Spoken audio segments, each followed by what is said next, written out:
Hi friends, welcome back to perfect recipe. Restaurant style chicken 555 ఎలా తయారు చేయాలో చూద్దాం. ఒక మిక్సింగ్ బౌల్ తీసుకుని 2 ఇంచుల పొడవుతో సన్నగా కట్ చేసిన చికెన్ వేసుకోండి. రుచికి సరిపోయినంత ఉప్పు వేసుకోండి. 1 స్పూన్ బ్లాక్ పెప్పర్ వేసుకోవాలి.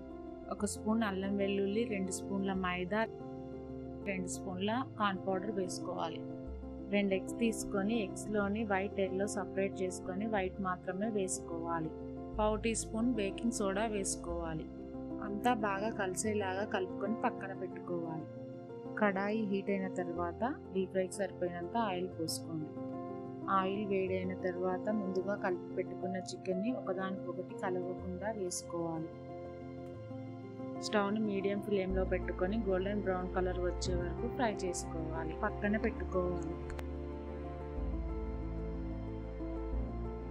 1 స్పూన్ బటర్, 2 స్పూన్ల ఆయిల్ వేసుకొని ఆయిల్ వేడి అయిన తర్వాత ఒక ఎండుమిరపకాయని 2 ముక్కలుగా చేసుకొని వేసుకోవాలి.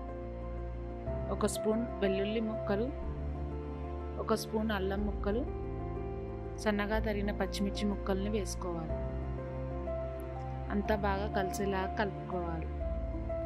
రుచికి సరిపోయినంత ఉప్పు వేసుకోండి. ముందుగా మనం ఫ్రై చేసి పెట్టుకున్న చికెన్ పీస్లో కూడా ఉప్పు ఉంది కాబట్టి చూసి వేసుకోండి. 2 spoons tomato sauce, 2 spoons red chilli sauce, 1 spoon soya sauce, 1 spoon green chilli sauce, 1/2 teaspoon garam masala, 1/2 teaspoon మిరియాల పొడి వేసుకోవాలి. 1 స్పూన్ కారం వేసుకుని అంతా కలుపుకోవాలి. 1 కప్పు పెరుగు, 60 ml వాటర్ పోసుకొని కలుపుకోవాలి.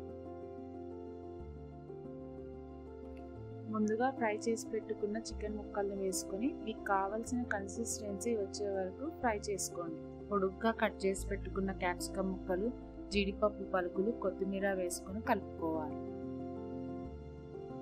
అంతే, ఎంతో రుచికరమైన రెస్టారెంట్ స్టైల్ చికెన్ 555 రెడీ.